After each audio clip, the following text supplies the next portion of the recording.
Halo, selamat sore Sal. Kembali lagi bersama Bapak dan Ibu. Kali ini di rumah tercinta. Sore ini Bapak dan Ibu mempersiapkan diri untuk prenatal birth yoga. Jadi kami akan melakukan olahraga yoga untuk mempersiapkan kelahiran kakak. Silakan diikuti dan dinikmati dengan doa untuk kelancaran kelahiran ibu. Sampai ketemu lagi di kelas nanti.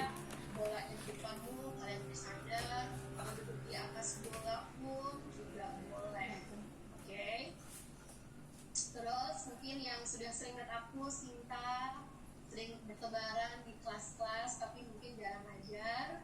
Ya aku di sini sebagai pengajar instruktur yoga, doula juga, dan childbirth educator.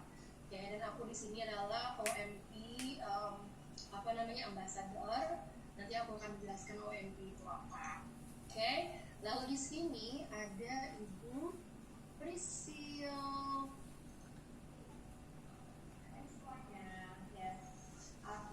Aku nemenin Mbak Sinta di sini karena nanti kita kapal prenatal yoga, jadi pasti kita harus berdua ya. Jadi mungkin beberapa dari kalian mungkin bagian besar ya udah sering ketemu aku di kelas birth yoga. Sama nanti kalau misalnya nanti setelah kalian lahiran kita bisa ketemu lagi di kelas prenatal yoga. Kakak, ayo kita berolahraga bersama Bapak dan Ibu. Yes.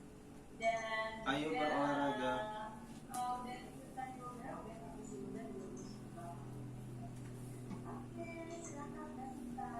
Thank you. Oke, jadi itu Prisil ya, sering berjumpa dengan Prisil. Oke. Nah, terus kita tidak akan terlalu panjang menjelaskan tentang apa. Jadi kalau para ayah masih belum jelas itu apa, silakan tanya ke istri kalian di sebelahmu ya. Oke. Tapi kalau di kelas birth preparation journey yang kita bahas elemen dari gentle birth ada 3: mimpikan, usahakan, lalu lepaskan. Nah, sekarang kita lagi ada di elemen usahakan, ya kan? Karena mimpikan, karena sudah memimpikan, kira-kira nanti posisinya seperti apa. Sekarang kita lagi berikhtiar, lagi berusahakan dengan memperdayakan diri, ada di kelas hari ini bersama pasangan. Oke, jadi hamil sadar itu tidak hanya tentang oke aku hamil, terus kita mendengar, menerima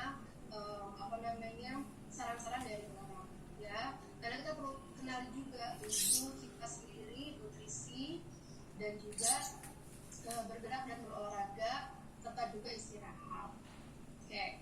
Nah, kita nggak akan bahas terlalu panjang, cuman intinya adalah tubuh kita, tubuh ibu mengalami perubahan yang sangat-sangat besar.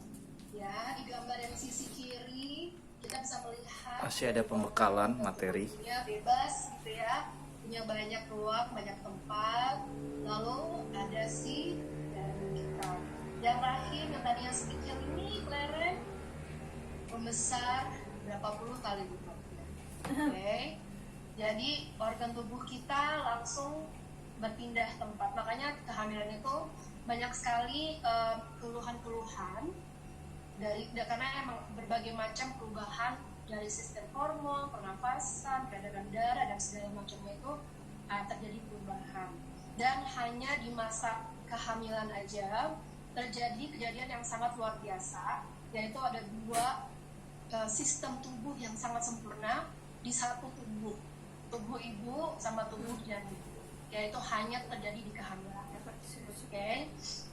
Dan sampai sekarang ilmuwan paling pintar sedunia pun belum bisa memimik kita bilangnya ya, menyerupai tubuh ibu yang sedang hamil. Oke. Nah, karena ada perubahan pada postur tubuh itulah ada yang namanya kita bilangnya perubahan gravitasi tubuh, ya. Jadi tadi gambarnya si tulang punggungnya, tulang ekornya sedikit melengkung ke depan gitu ya. Dan itu memang ditarik dengan yang namanya Kakak bergerak, Bu. Dia menggabungkan antara tubuh atas dengan tubuh bawah. Dan juga panggul kita. Kakak ikut bergerak ketika betapa kami mau memulai fleksibelnya dia. olahraga Jadi yoga ini. Jangan pikir panggul itu adalah tulang Kelas ini diawali yang dengan satu-satuan. pemberian Dia materi merupakan singkat tulang yang, dan terdiri teori-teori dari beberapa untuk rangkaian persiapan yang digabungkan oleh melahirkan otot, nanti. Kita simak ligamen, sebentar. dan tendon seperti psoas muscle ini. Dan psoas muscle ini selain menyimpan postur tubuh yang tidak simetris, dia juga menyimpan emosi, ya. Jadi memang tentu ada sesuatu hal yang misalkan dulu kita pernah melihat, mendengar kabar yang mengejutkan, gitu ya. Kadang-kadang aku suka nyebut, aduh iya lemes banget gue sampai lututku tuh bergetar, gitu ya. Kakiku tuh seperti jelly, aku nggak bisa jalan, gitu ya. Ya itu semuanya rasa itu disimpan di otot psoas. Sehingga otot psoas kita itu mungkin sebelum hamil sudah mengalami ketegangan di salah satu sisi. Oke. Nah, ini adalah proses jalan lahir si bayi. Oke. Intinya adalah bayi itu, janin kita itu sudah tahu caranya dia akan keluar. Oke. Nggak ada dokter yang tercanggih sekalipun yang mengatur dia keluarnya bagaimana. Oke, jadi kita pokoknya aku harus memilih rumah sakit yang paling canggih, aku harus memilih dokter yang paling canggih, tapi mereka tidak ada satupun yang mengatur proses jalan lahirnya si bayi kita ini, ya, karena mereka yang mengenal medan perang yaitu si panggul ibunya. Oke. Dan kita bilang si janin itu akan mengalami yang namanya 7 gerakan kardinal. Ya, jadi 7 gerakan kardinal itu nggak usah kita pikirkan itu dia lagi di mana pas pembukaan berapa, tapi intinya adalah dia akan melakukan 7 gerakan ini. Ya, dia akan menekuk dagu ke dada, engagement. Ya, ketika ini kan panggul. Ya, dia masih mengambang di atas. Ya, yang pertama yang dia akan lakukan adalah engagement atau ketika dagunya menekuk ke dada, yes, dan ketika dagunya menekuk ke dada, itu dia akan memasukkan kepalanya semakin rendah. Lalu dia akan menekan ada satu sisi di sini, sacropulmonary namanya. Dia itu adalah tanda bahwa tubuh perlu berkontraksi. Tubuh perlu berkontraksi, oke? Jadi kalau kita misalkan sudah di 38 minggu, 39 minggu, kita menanti-nanti, duh mana ya kok nggak mulus-mulus ya, nih yang ditunggu-tunggu nih, yang dari kalau suka dengar di grup ya, aku nih gimana sih caranya bikin mulus, ya sesimpel karena kepala bayinya belum menekan tanda pertamanya dia, yaitu dia sudah engage masuk ke dalam, ya. Jadi memang kepala bayinya sudah masuk panggul, bagus, tapi selama dia belum engage, itu dia belum memberikan sinyal kepada tubuh untuk berkontraksi. Oke, lalu dia akan berotasi, berputar, gitu, dan akhirnya dia akan keluar lahir. Oke, nah ternyata posisi janin itu ada berbagai macam, ya, nggak usah terlalu dihafalkan, tapi kita perlu tahu dulu karena apa? Karena kepala bayi dengan tulang punggungnya dia terkadang dia tidak simetris sejajar. Jadi mungkin kalau kita diraba-raba, dipalpasi kadang-kadang ibunya, ya kadang-kadang memang punggungnya masih sudah begini, tapi siapa tahu kepalanya masih begini atau begini. Ya, jadi memang terkadang kepala dengan punggung bayi tidak sejajar. Ya kayak kita lah, kadang-kadang tuh suka gaya begini gitu ya. Ada yang modelnya dia begini, ada yang modelnya dia menekuk satu kepala ke bahu atau kita bilangnya asymptotic. Oke. Nah, pokoknya yang penting adalah ketika kepala ada di atas, kita bilangnya ini posisi sungsang, ya, transverse dan occiput. Harapannya adalah occiput.